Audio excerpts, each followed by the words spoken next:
white folk rule us with fear. It is not white people, it's your fear of them that you gotta be freed from.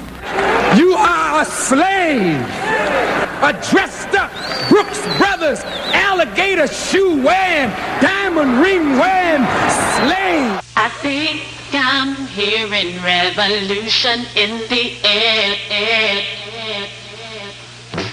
I think I'm hearing revolution in the air. Tell me, brother, talk to me, sister. I think I'm hearing revolution in the air. Tell me, brother, talk to me, sister. It is time for us to use our power. Please do not beg folks for power. Nobody is going to give it to you. You were born with power.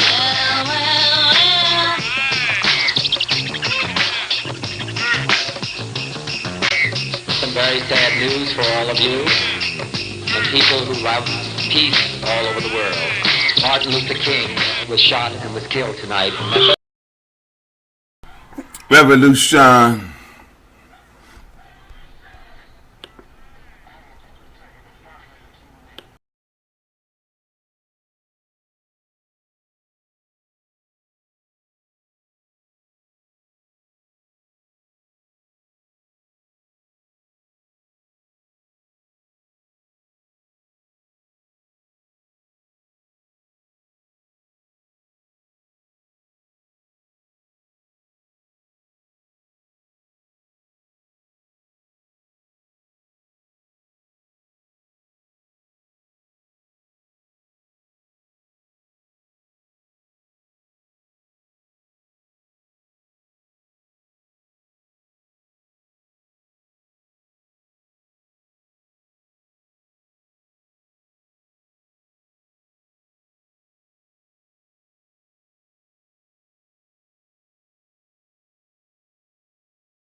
Talk to me, sister. Good morning.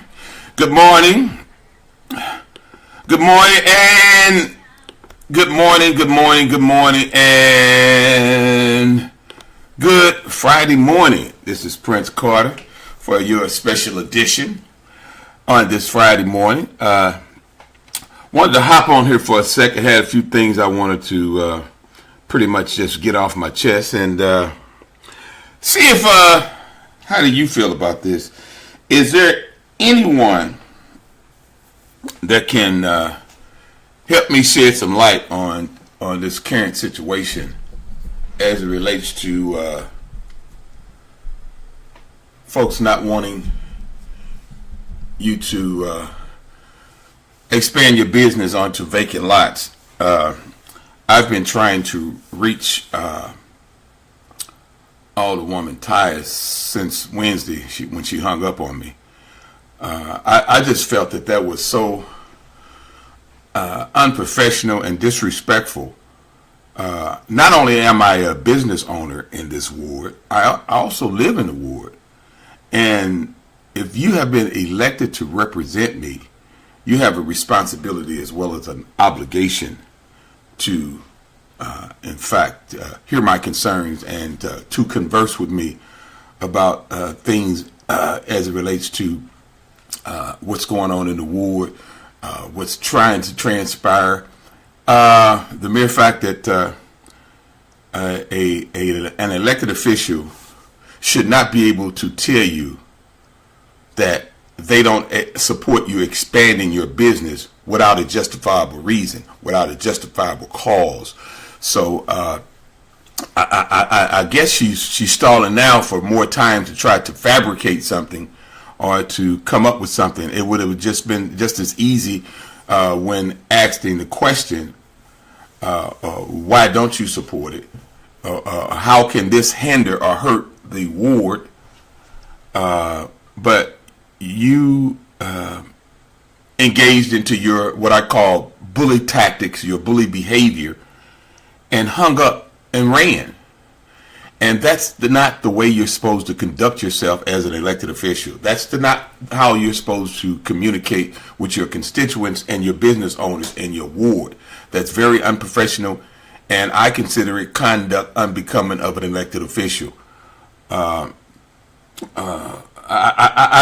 just don't get it, Sharon Tyus. I've never done anything to you. I've never did anything to cause you any harm. Why is it that you, in fact, constantly try to prevent me from getting to the next level, prevent me from opening my business, prevent me from expanding? What is it about that, Sharon Tyus? And trust and believe me, I am a true child of God, Sharon, and the truth will be revealed about you and your bully tactics, your bully behavior, and your conduct unbecoming of an elected official. I would love for Sharon Tyus to be bold enough to reach up and dial the phone and call and talk to me about this. My number is 314-732-1212. I don't think that she would like to have this conversation publicly, and she knows why. I've done nothing but try to get along with this woman, and it is beyond my comprehension how you can tell a black man that you are against him expanding a barbecue business onto a vacant lot that's been vacant well over 20 years with no signs of redevelopment. And I want folks to really look at this, because this is nothing that I'm making up. This is a fact. This is real deal Holyfield. The woman that represents me and my ward is telling me that she will not support me expanding my business on a vacant lot. In fact, went so far as to tell me she's going to write a letter to the St. Louis Development Corporation and try to block and stop anything that I've got going on. And that is just unacceptable. And I really want this sister to, in fact, have a conversation with me about this. And I would love for that conversation to be public. I think it's time out for these private conversations. There's no need to have a private conversation about this matter. This is something that we can talk about and discuss publicly. And I find it very difficult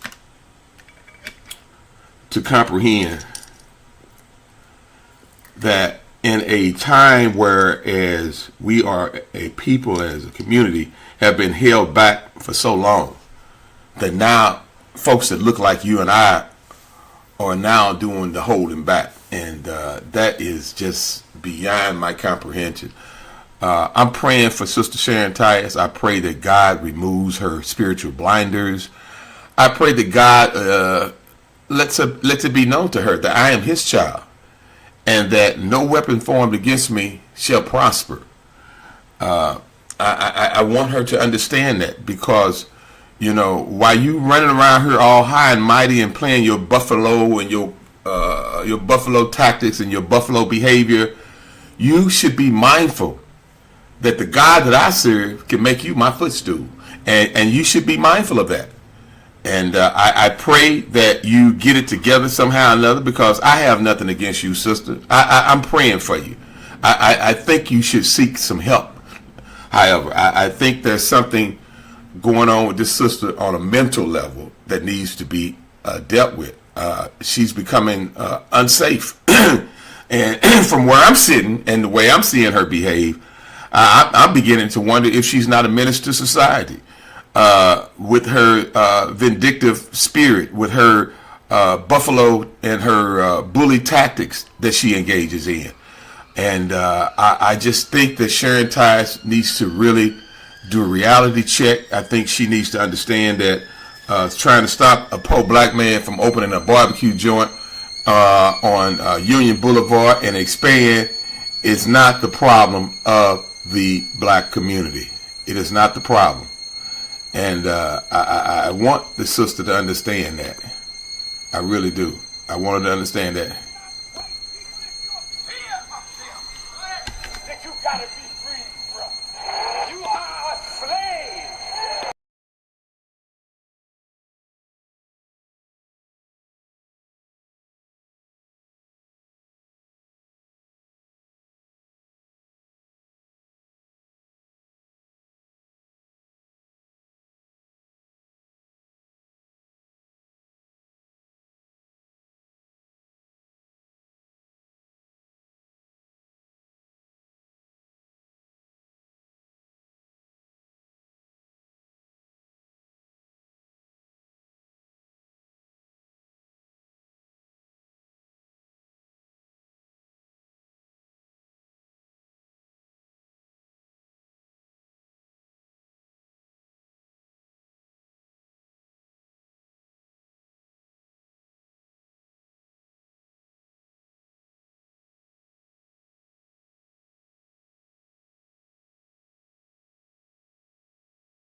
Here in Revolution. Talk to me, sisters. Talk to me. Good morning once again. This is Prince Carter, a special edition of Town Hall Community Radio on this Friday morning. And I'm going to see if I can make sure everything is working. I do believe the phone lines are working. And let me try to see if I can get this guy over here on the phone. Excuse me.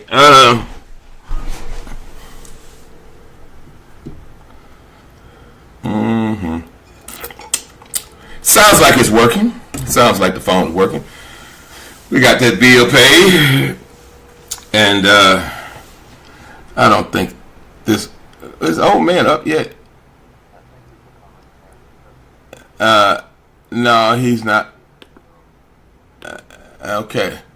All right, Bill is not up and at him yet, so I'm going to go ahead and continue to talk to you about the shenanigans with what's going on in the city of St. Louis.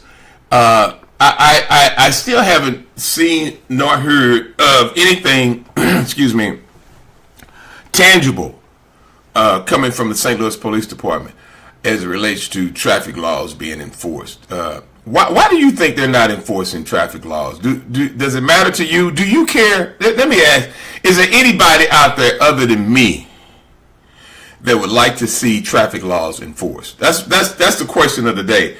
Other than Prince Carter, is there anyone that would like to see them enforce traffic laws? And I'm not talking about no red light cameras, because that, in my opinion, is not the answer. I think that there needs to be some very, very strict law enforcement as it relates to traffic laws.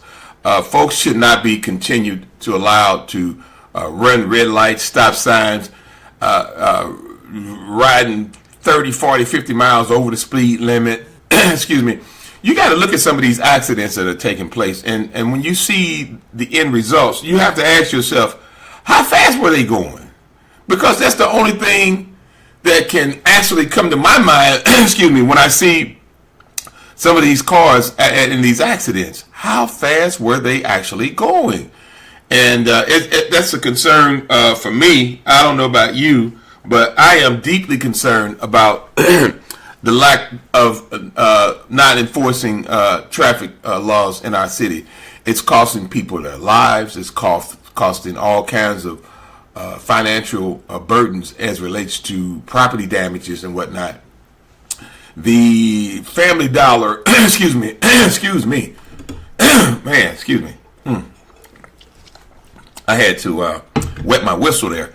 The Family Dollar on Union and Lillian has been closed. I think they just opened back up. They've been closed for well over 6 months because a car, in fact, ended up driving so fast, out of control, and airborne into their wall and knocked a huge hole in the wall, and they had to get the hole fixed, and then people started breaking in. And it's just the residual effects of not enforcing traffic laws. And I just really believe with all my heart that if they would take the time, excuse me, to enforce traffic laws, that some of this stuff would cease. They would, and I'm an advocate of folk who are out here speeding and driving amok, and you pull them over. If they don't have any proof of insurance, I think their car should be held until they can show proof of insurance.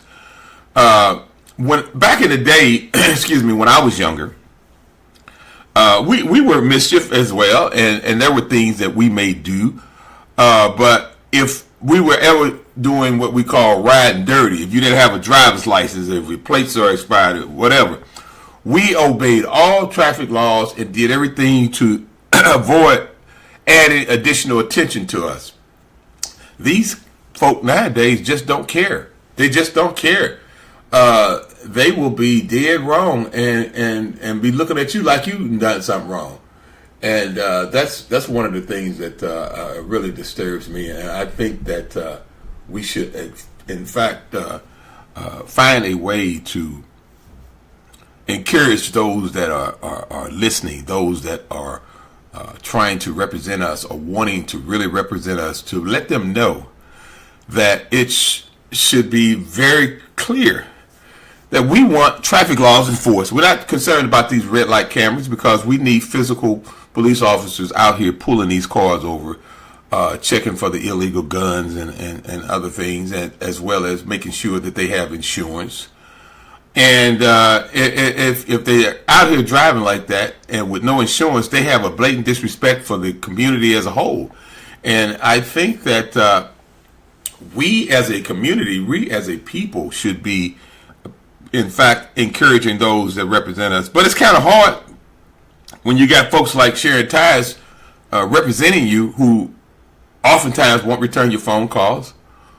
And for an elected official to engage into a conversation with a constituent and a business owner, and then because you don't like the questions and you don't like the individual questioning your decision-making process as it relates to what problem, and this is the only thing I asked. I said, can you define for me or explain to me what the problem is with me expanding onto a vacant lot next to my business that's been vacant for well over 20 years?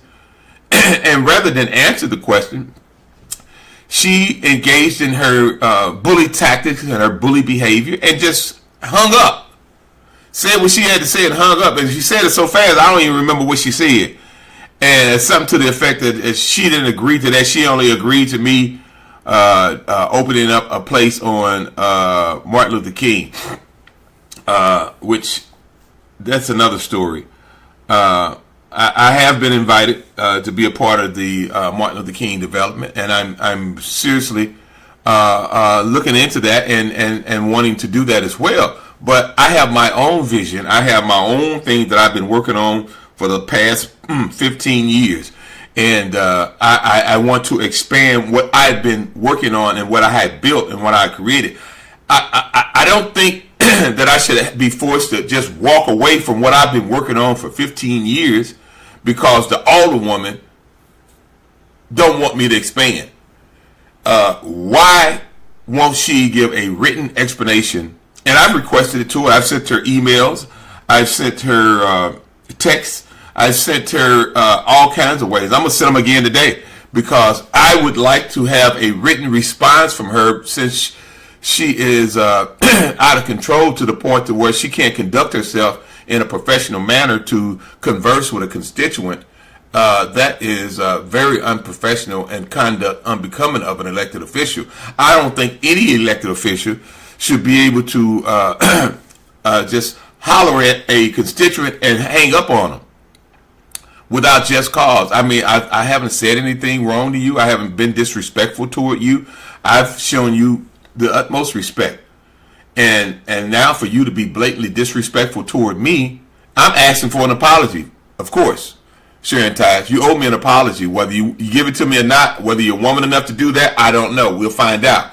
But your behavior on Wednesday and the tone at which you spoke with me was very unprofessional and disrespectful, and its conduct unbecoming of an elected official. And quite frankly, I'm concerned about the sister because I've never seen her behave the way she behaved with me on past Wednesday. I've noticed some of her behavior at the Board of Aldermen, and I'm concerned about that because she has said some things to me off the record that further raises concern, and we'll be talking about that on tomorrow morning. Also, there's going to be a fundraiser tomorrow, Saturday morning from 9 to 11 at 3115 Park. It's a church there. I forget the name of it. Somebody's going to help me with that again. But the Change the Name Coalition is hosting a fundraiser. Change the Name Coalition is the organization and the group that's attempting to get the folks on Jefferson and Cass to remove the name of Homer G. Phillips off of that little 3-bed facility there. They take that to heart, as they should, and find it another blatant level of disrespect to the black community and Homer G. Phillips and his legacy as a whole. So they're having a fundraiser tomorrow morning, 9 a.m. till 11 a.m., 3115 Park, and right there in South City. I'm going to try to get there about 9 o'clock if I can, and I'm going to see if I can get there. Also, tomorrow we're going to be giving away tickets to the Lakeside. We got some complimentary tickets for Lakeside concert, so you can tune in for that. As a matter of fact, if you want to jump the ball and get on the early list, you can email your name and phone number to, let me get this email address correct because I just don't want to give anyone the wrong email address, okay?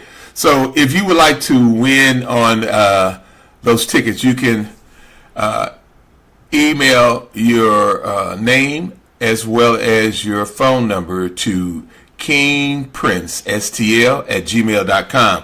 That's kingprincestl@gmail.com.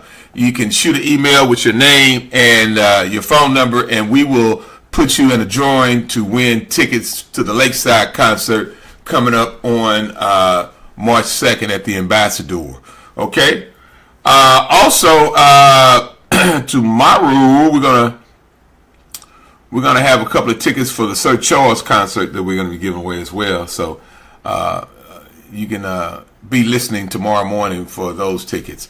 All right, this is Prince Carter. I'm at King Prince Barbecue at 2700 Union. We're having just a friendly conversation this morning. If anybody out there see Bishop Alexander, tell him I'm looking for him.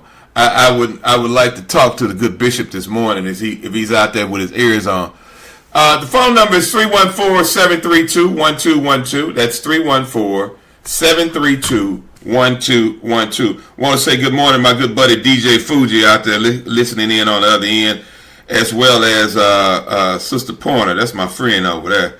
And I just want folks to understand that I am an open book for the most part, and I like to have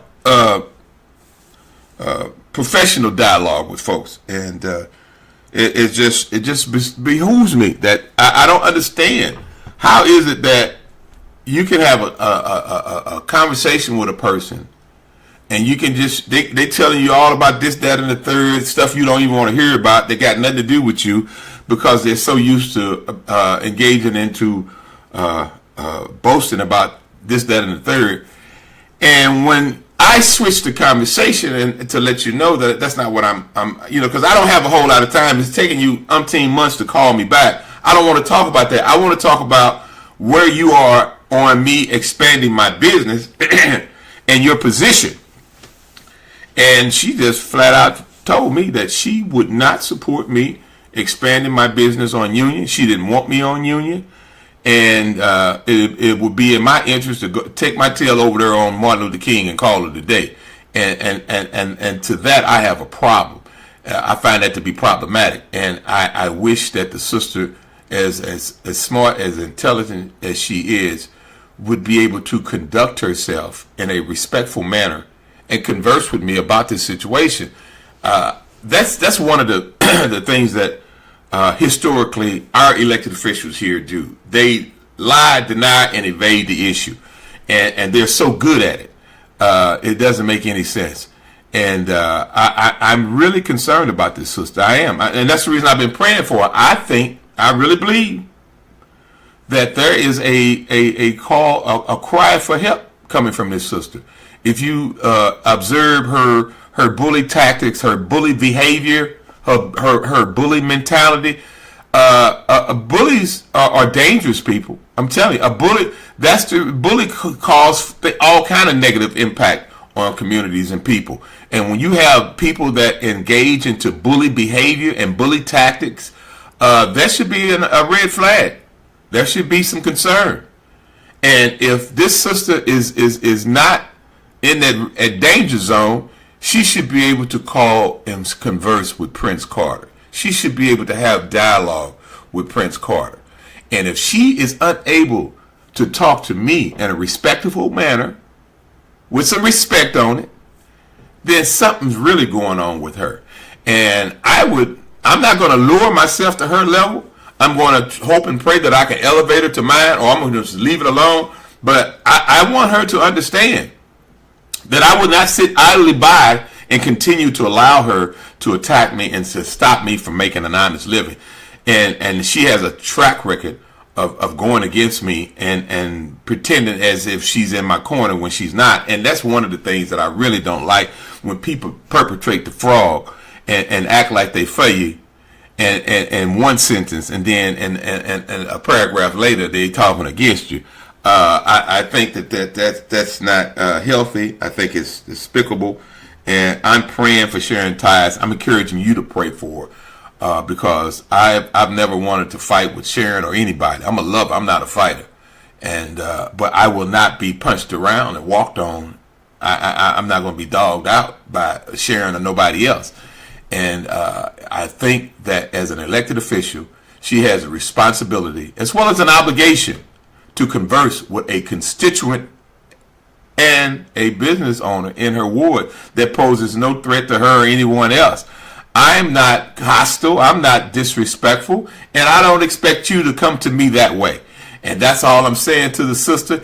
You got to come to me right. You can't buffalo your way with me because I ain't having it. And I want Sharon to understand that we're going to have a mutual level of respect.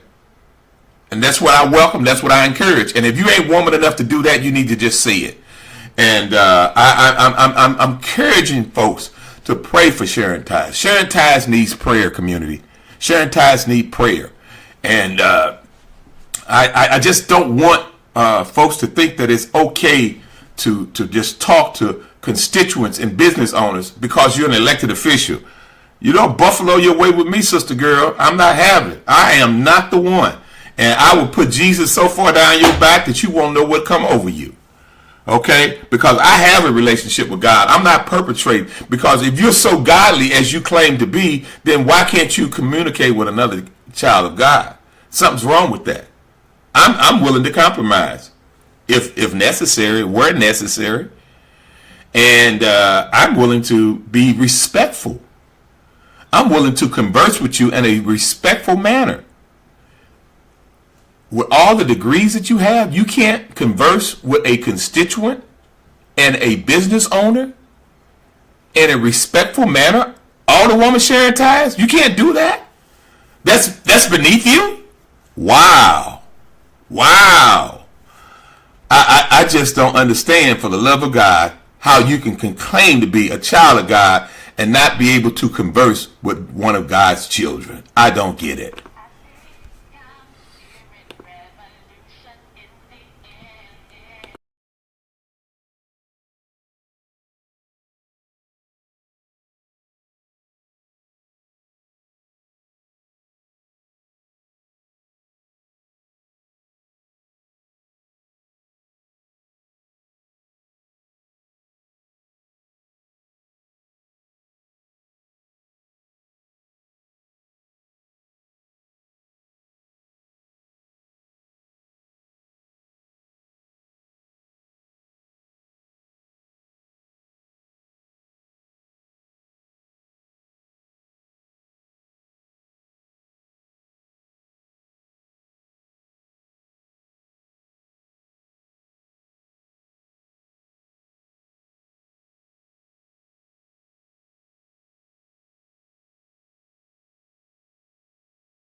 All right, all right. Good morning, my brother. Are you there? All right, this is Brother Prince Carter, and on the phone we have. Would you introduce yourself, my brother? How you doing this morning, my good brother? All right, I'm just baffled in more ways than one, and I'm trying to get this older woman that hung up on me the other day to call me back and converse with me. I didn't say anything out of the way. I didn't holler at her. I wasn't disrespectful at all. I'm talking to her just like you and I are talking, and I don't know, something came over her. I don't know something, and she yelled something and hung up on me. Because I asked her for an explanation as to why she would not support me expanding my current business onto a vacant lot that's been vacant for over 20 years. And for me, as an elected official, if you're going to be against that, you have to have a justifiable reason. You can't just say because you don't want it. That's unacceptable.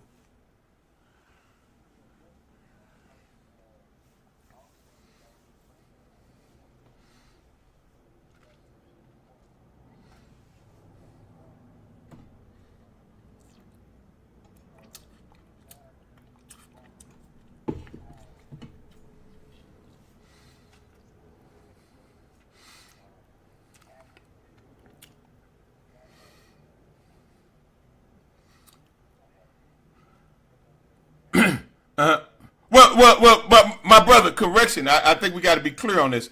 We have the resources that were sent, but our elected officials chose to sit on it and draw the interest and not give it to the people. That's what's so significant about our situation. Other cities got theirs. Some folks in some other cities got what they had.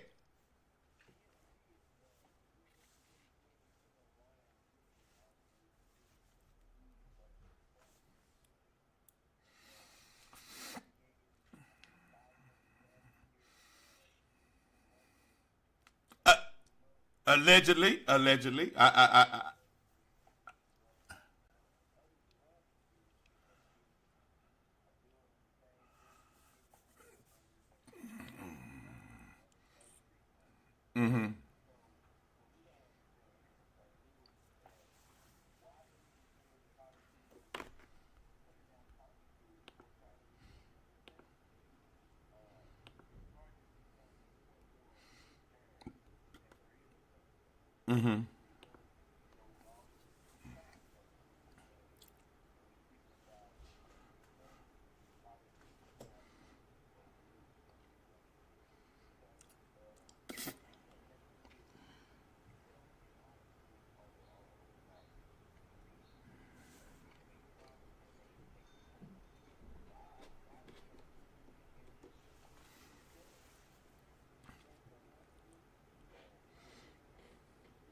Yes, yes,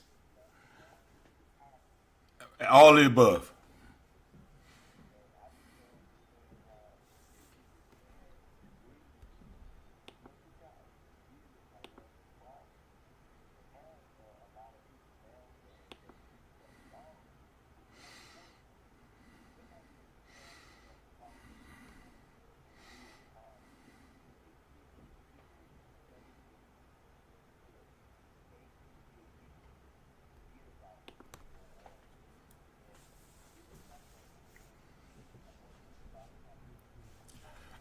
There's no question about it. You know, after I was told not to expect anything from this for opening my mouth, I didn't stop fighting because the way I said, even if I don't get it, at least my brothers and sisters in my community that don't know about it can end up getting it.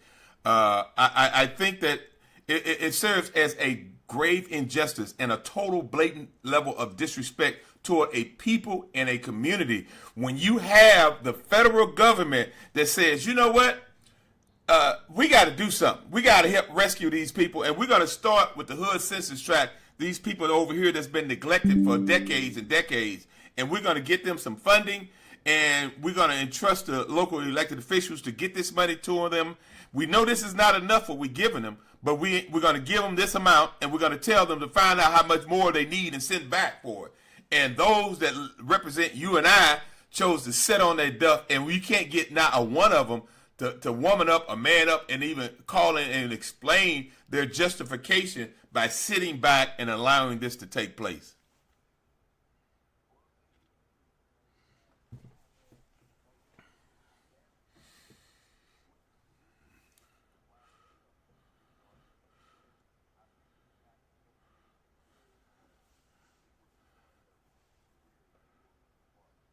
Mm-hmm.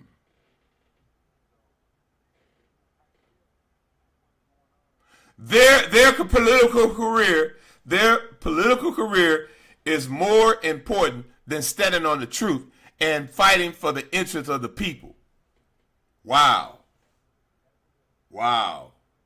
Wow. That's what they think of us. That's how little they think of us.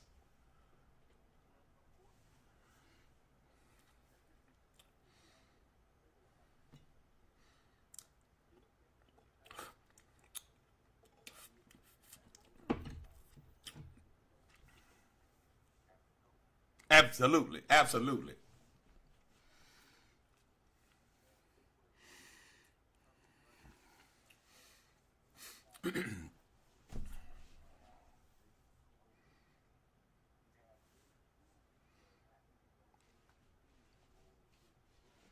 And that's sad. That's sad.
Mm-hmm.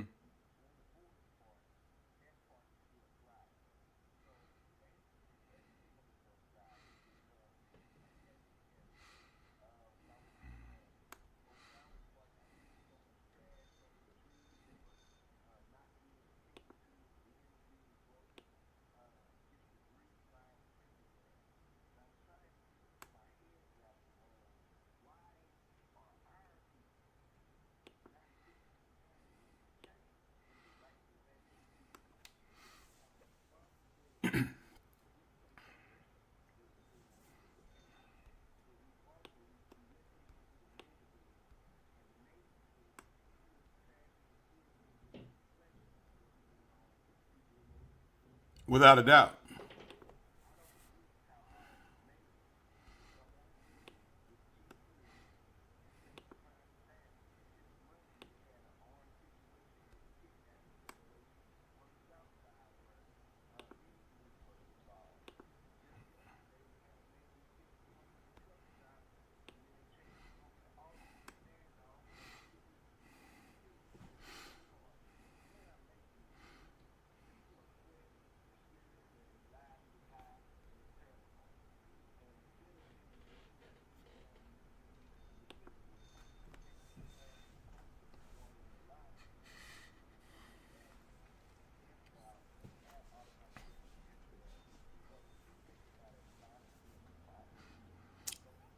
Speaking of melting pots, I'm deeply concerned for a number of reasons as it relates to my alderwoman, Sharon Tyus. The way and the man, I don't know what's going on in the sister life, but the way she clicked and snapped on me because of a simple question is leading me to believe that she needs some type of therapy, some type of help. And I am saying, if you are an elected official and you can't compose yourself, you can't conduct and control your behavior to have a harmless and a intelligent conversation with a business owner and a constituent, that speaks volumes to you. That's a red flag for me, because I'm deeply concerned that something's going on with this sister, because I'm watching her bully behavior. I'm watching her bullies are very dangerous, brother. In case you didn't know that, a bully is something or someone that causes a lot of harm in the world, and from preschool on up to adulthood, a bully is very dangerous. And I'm deeply concerned that this sister may be in need of some type of professional counseling, and we're ignoring it. And I think that those folks down there at the Board of Aldermen should really be concerned about this bully behavior and the bully tactics, because she has said some things to me that I won't repeat right at this point in time, but as it relates to talking about getting bullets and shooting folk in City Hall. And so I recall the one time that she had a conversation with me, and she said all she needed was an AK-47 and a couple of bullets for the mayor. That's nothing that you would say to a constituent. Why would you say such a thing? But she said it to me. An AK-47 and a bullet for the mayor. That's what she said to me. But that, coupled with her bully mentality and her bully behavior, is deeply concerning to me. Who's to say that she won't snap to the point, because she's so pissed off about this stripping her of her title thing? I'm thinking it's pushing her. She may go postal down there at the Board of Aldermen at some point in time. Those folks down at the board better watch her for more reasons than one.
And while I'm thinking about it, one of the things that my alderwoman often harp on is her attorney credentials, being an attorney and what have you. I don't understand how she can be such a great attorney, and she's sitting down there at the board, and she's constantly, either she's being deceptive, calling and telling me that they won't tell her nothing about the money. She doesn't know anything about the money. I find that very hard to believe, because how is it that you can have all of this experience in law and not know the proper paperwork or the proper procedures to force them to include her as an elected official in the process? How is it that she's not aware of the money, where it's at, and why is it sitting, and when is it going to go to the people? She should have some inkling of a notion as to when they're going to release that money to the people.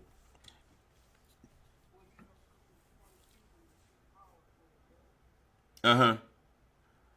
Well, are they? Oh, wait a minute, hold on. Are they playing or are they for real?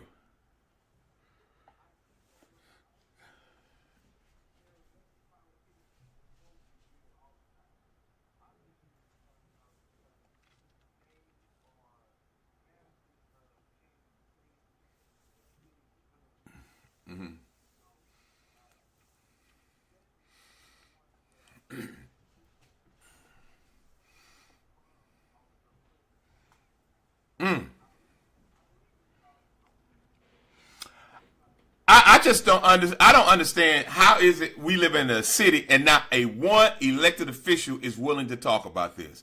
Not a one elected official is willing to even attempt to dispute what we're seeing.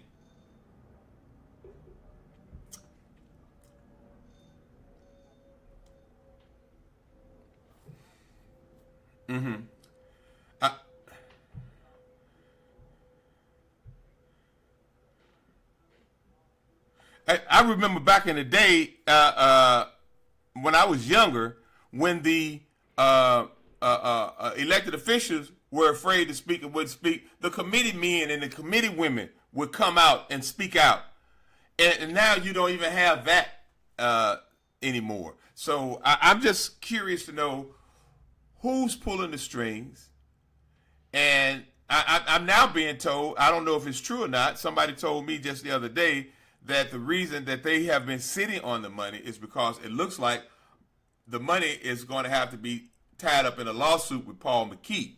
And that's the reason the rest of the city has to suffer, which I don't think is right. It doesn't sound right to me, and it shouldn't be a factor as to whether or not federal funds that were sent by the federal government in the interest of a people in a community can be held up pending a lawsuit from Paul McKee.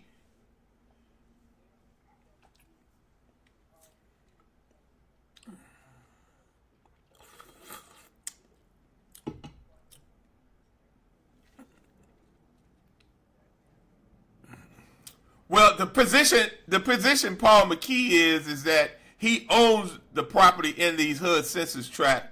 That he's been a slumlord since day one, by the way, and he is in a position to become a wealthier man as it relates to these funds.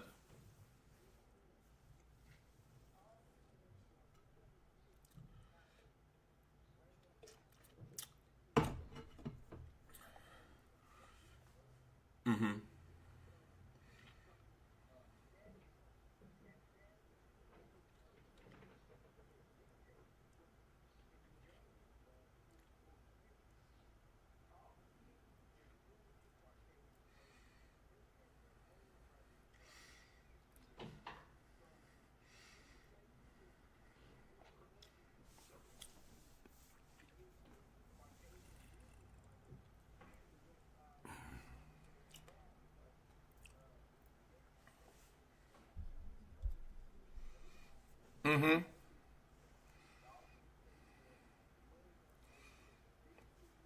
Okay.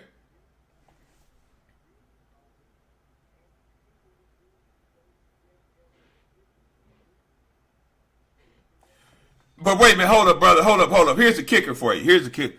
All those criterias that you just named, I fit each and every last one of them, and I've gotten nothing. Nothing.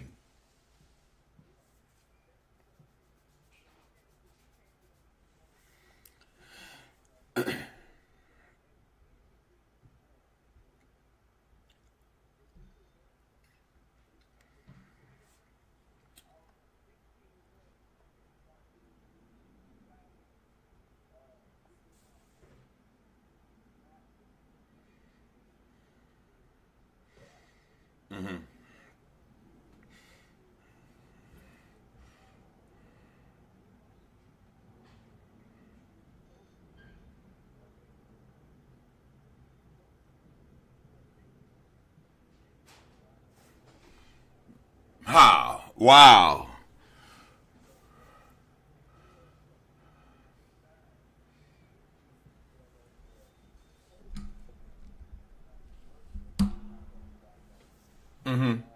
Well, you got to know about something to come and sign up for it. A lot of this stuff is kept hush hush.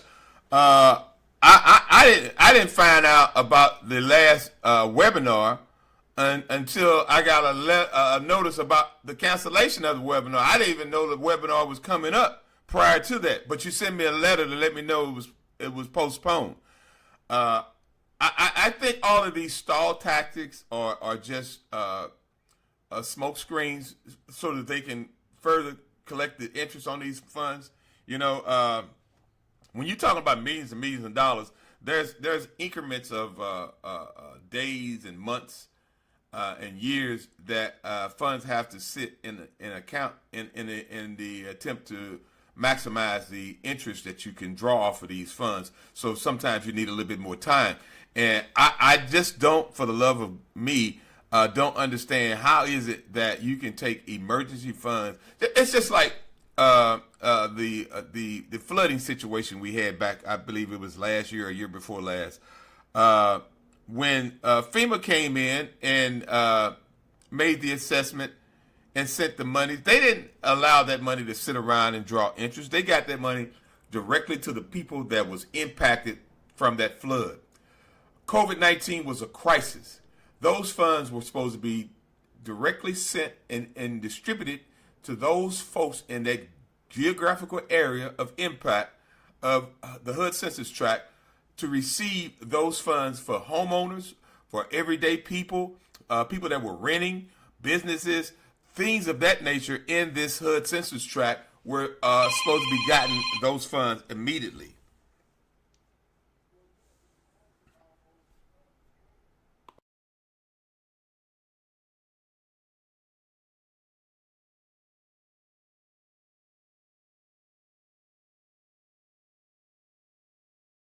I'm sorry, would you repeat that?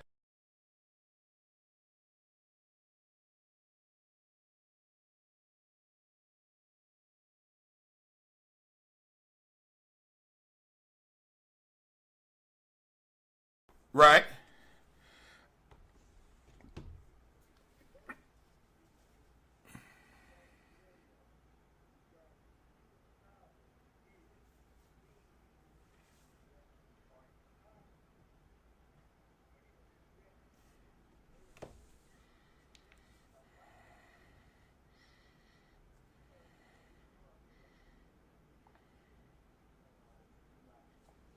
Ooh. Brother. If you take the time and watch YouTube and watch the Board of Alderman meetings, you can see some levels of mental illness right there at the Board of Alderman.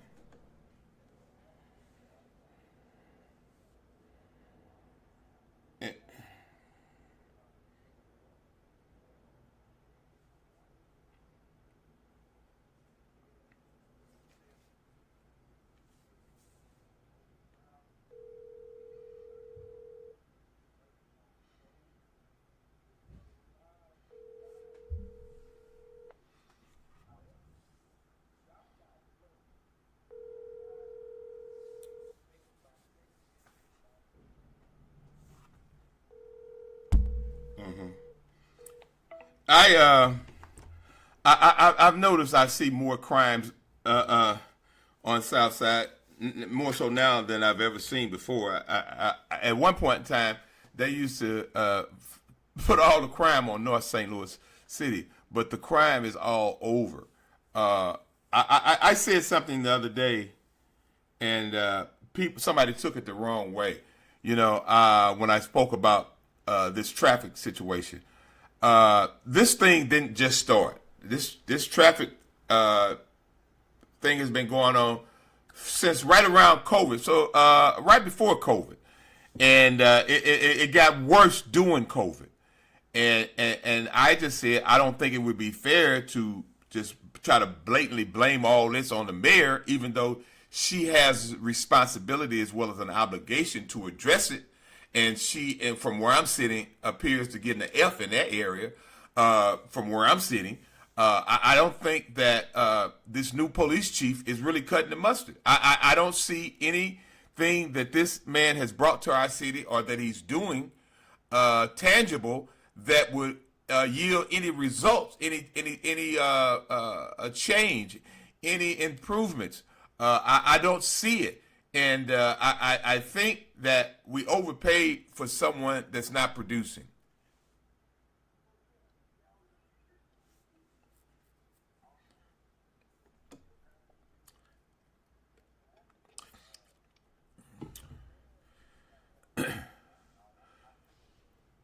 Well, he knew that when he accepted the challenge.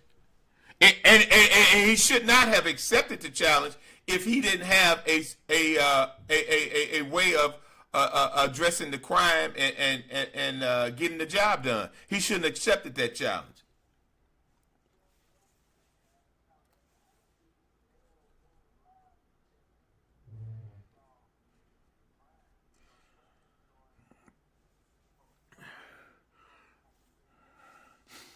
Mm-hmm.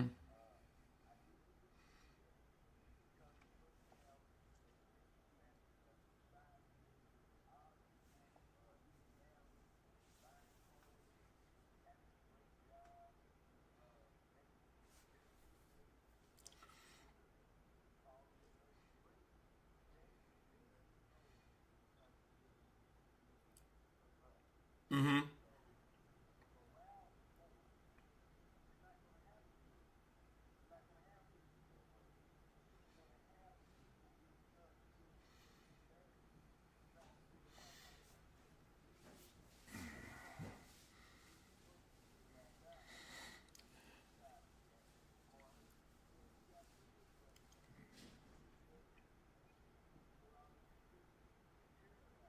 Mm-hmm.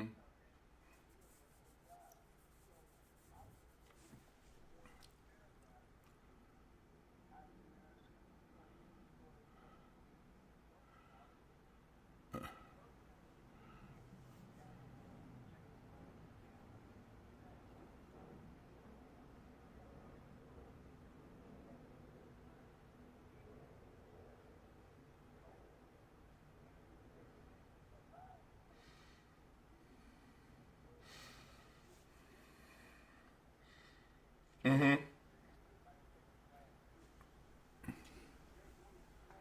Mm-hmm.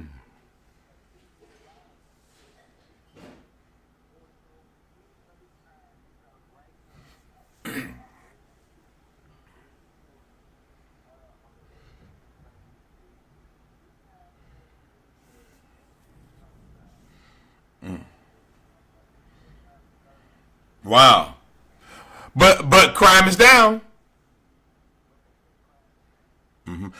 Brother, let me ask you a quick question while I'm thinking about this. I want to get I like to get other people's take and opinions on certain things. I've noticed on social media, I'm seeing a lot in different not necessarily in St. Louis, but in other cities where young people are going to malls in droves and numbers and just going in there and just taking those people's stuff and walking out. What do you think? What would be a contributing factor to that type of behavior, and what causes that, in your opinion, to be so acceptable?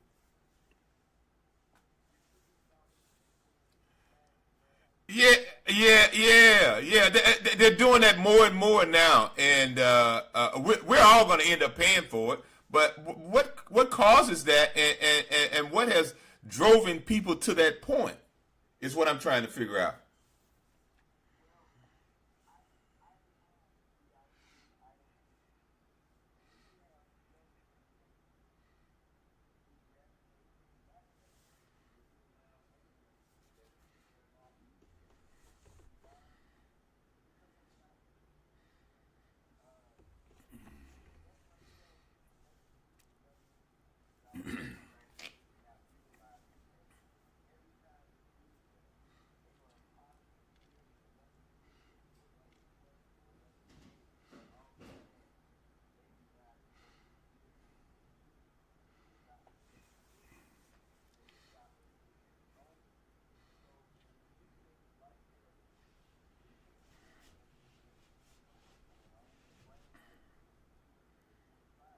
Hmm.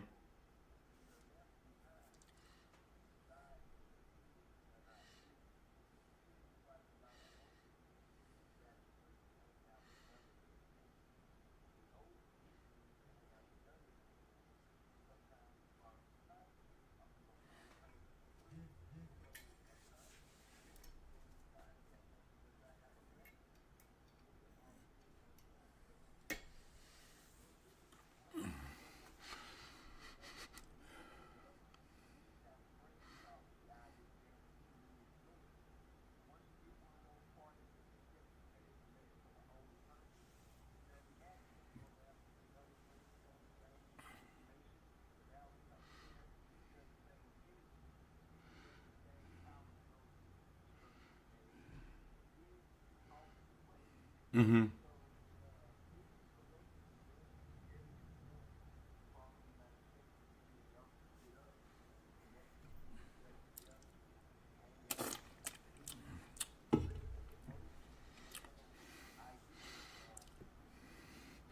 That's what they call it. Hitting the lick. Hitting the lick. That's what they call it.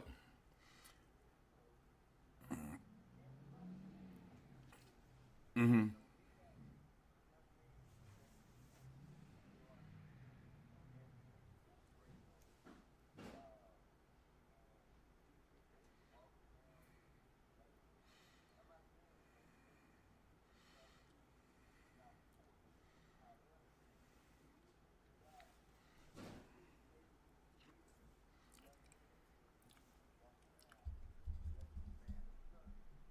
Mm-hmm.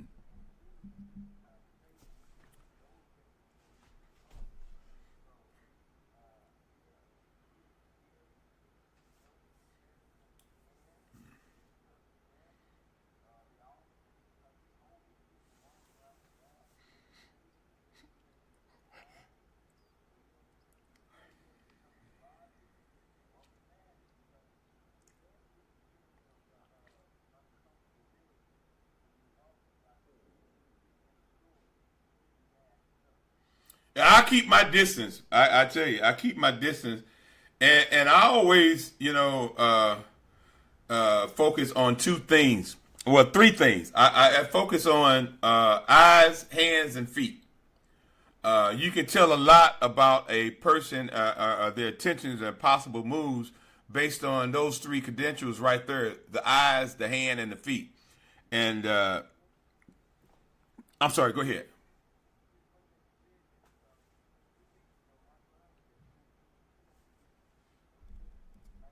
Mm-hmm.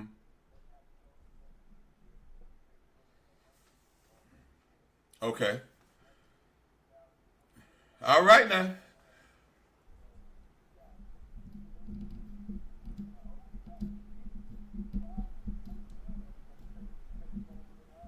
Wow. Are you serious?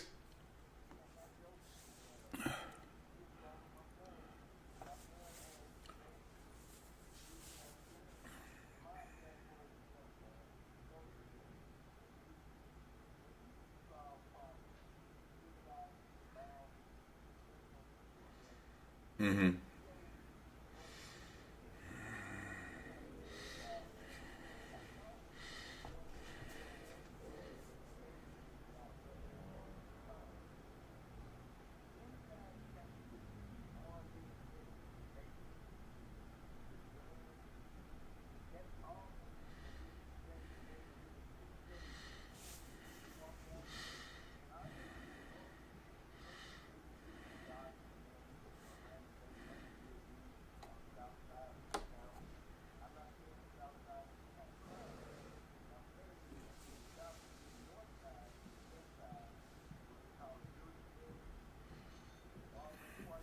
Mm-hmm.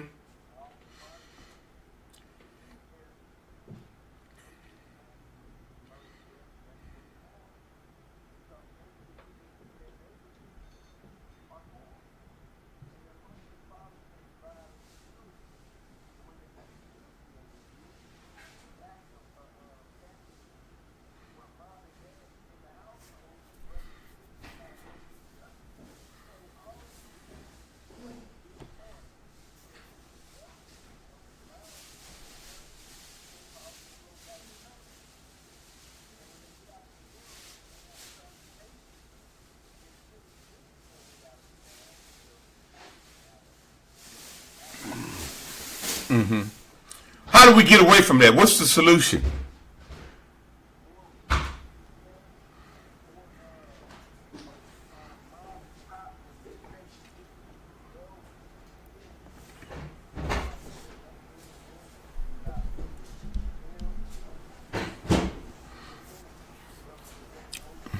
Their parents. Many of them don't even respect their own parents.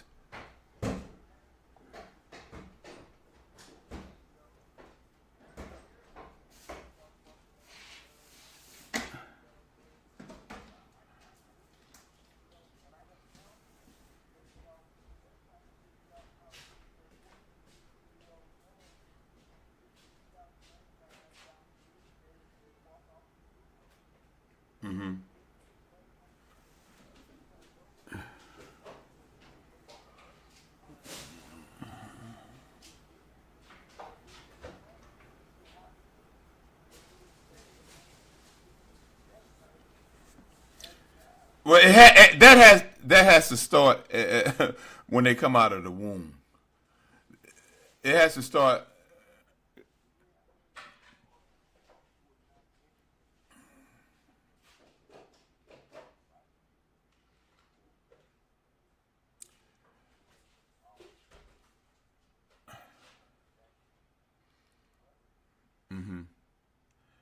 And, you know, I think too often, too many children are exposed to things that they should not be exposed to. I was just telling somebody the other day when I was a kid, and when my mom had company or had someone over, we as children could not be in that same room. We had to go in a separate part of the house or the apartment and be confined to that area, not up in grown folks' business, not up in grown folks' conversation. We just weren't allowed to do that. Today, these young parents, they'll do and say anything in the presence of their children. And I think it has an effect on the child. I think that it has a negative effect on the child. And I think, and I just wish that folk would take under consideration, you shouldn't be smoking marijuana in front of your children. You shouldn't be drinking and using foul language in front of the children. I think that grown folks need to keep children away from their conversations, away from their gatherings in their space. It wasn't anything back in the day. Go outside and play, because you were not allowed in grown folks' conversations in business, and we've gotten away from that, and it has a negative impact on society as a whole. Absolutely, absolutely.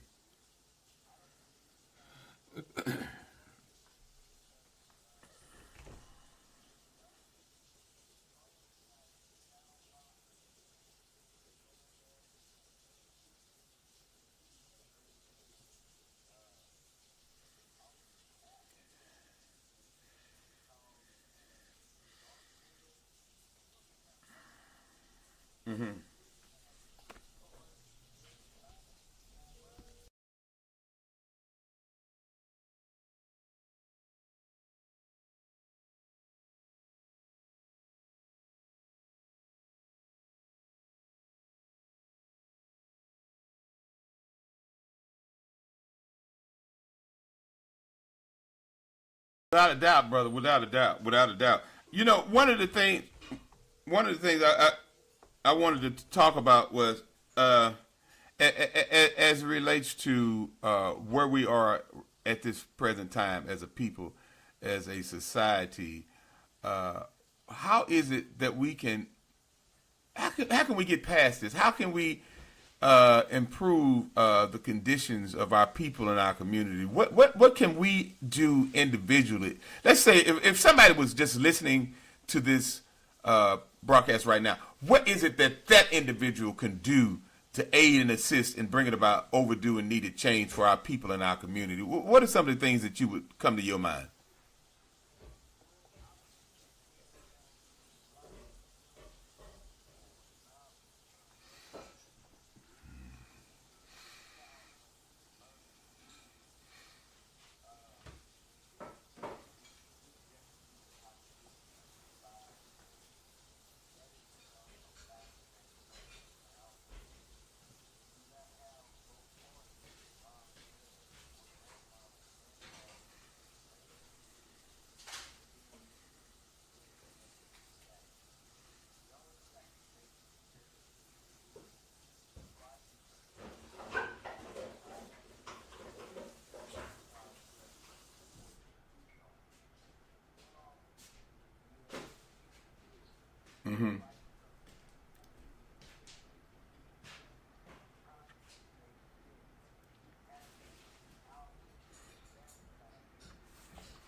It raised by the internet and what is it? Sega 5 or PS5 or whatever the thing is.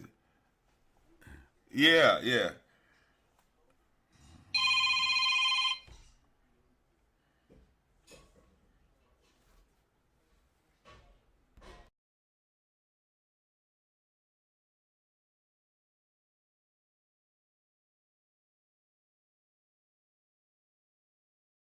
I'm sorry about that. I was multitasking.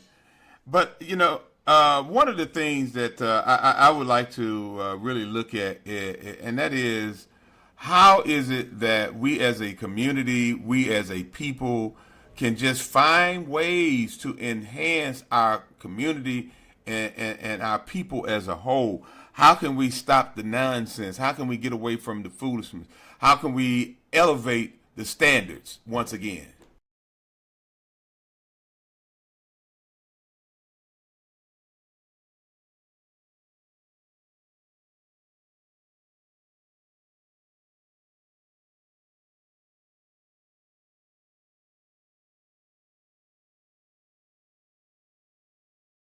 Yeah, I had another. I had another call. I was trying to get through that. But no, brother, I just want to make sure that we are on the same page here.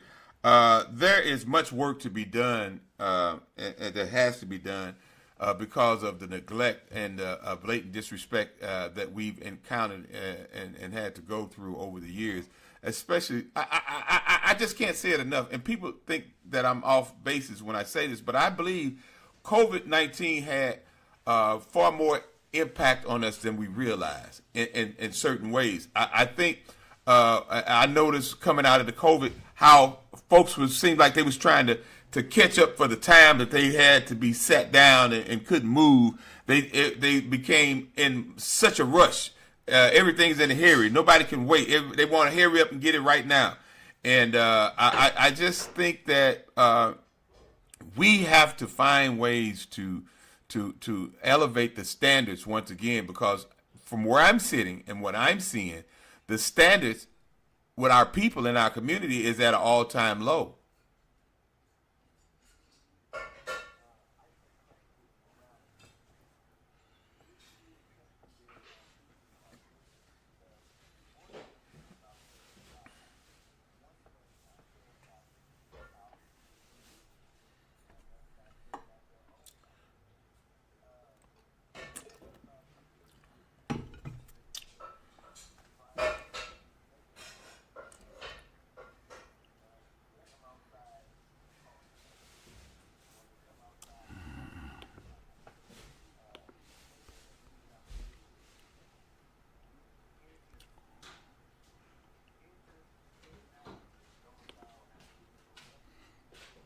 Mm-hmm.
Well, brother, I got to get ready to sum this thing up and get out of here.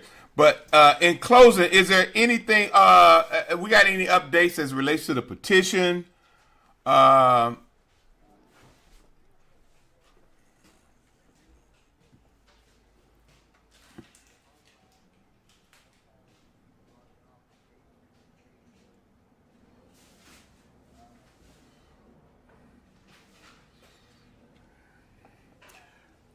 now, by people signing this petition, it pretty much speaks for itself. It's just clearly stating that the signer of this petition agrees that the federal funds that was sent here for indigenous people and for people of color in North St. Louis should receive these funds expeditiously.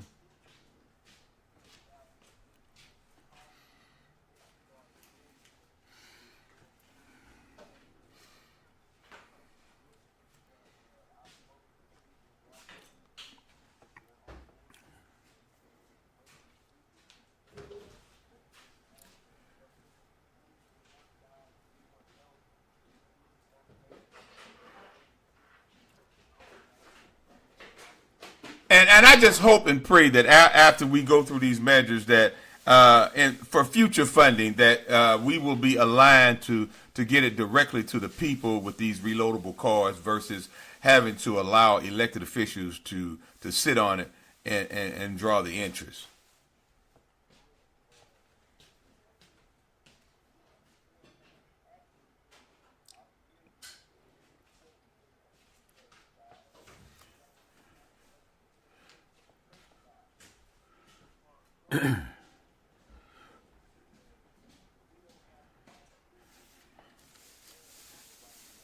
I'm not a gambling man, but I would be willing to bet that there's not a one person in this community that can truthfully and honestly stand up and say that their elected officials came to them, made them aware of these funds, told them what the funds were for, how to get the funds, or any of that. Can you name me one elected official that has done that? And I'll wait.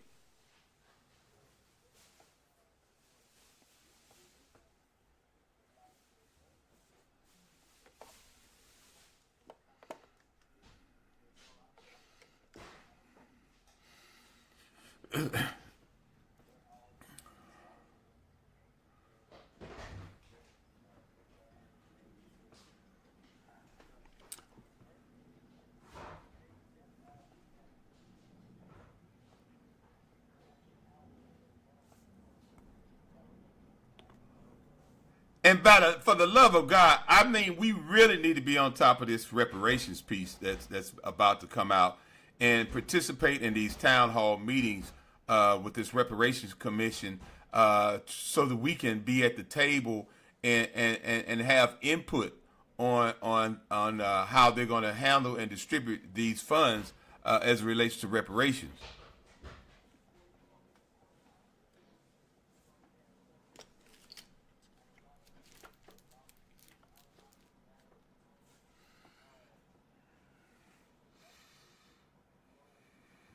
Oh, real deep.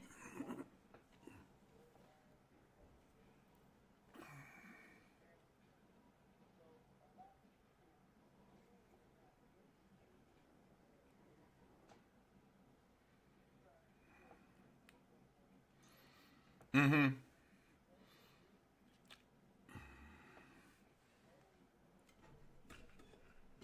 Right.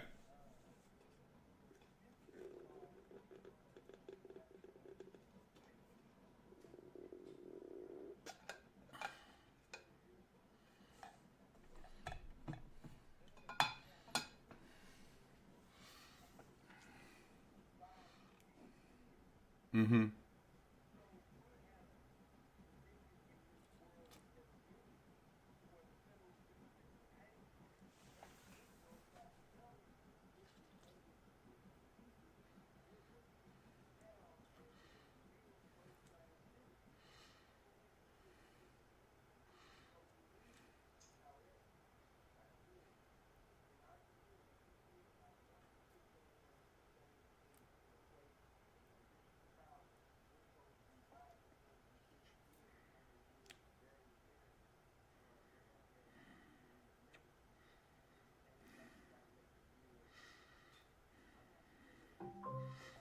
Motion detected at the front door.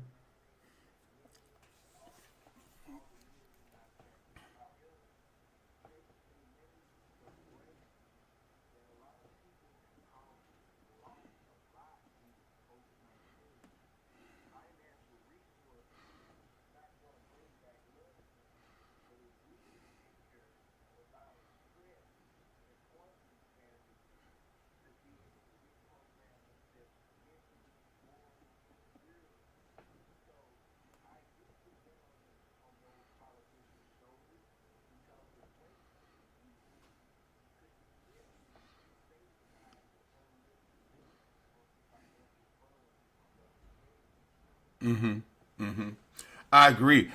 Brother, I'm going to get ready to get on out of here. I got to get to work this morning. Thank you so much for hopping in with me, and continue to listen and continue to call. Thank you.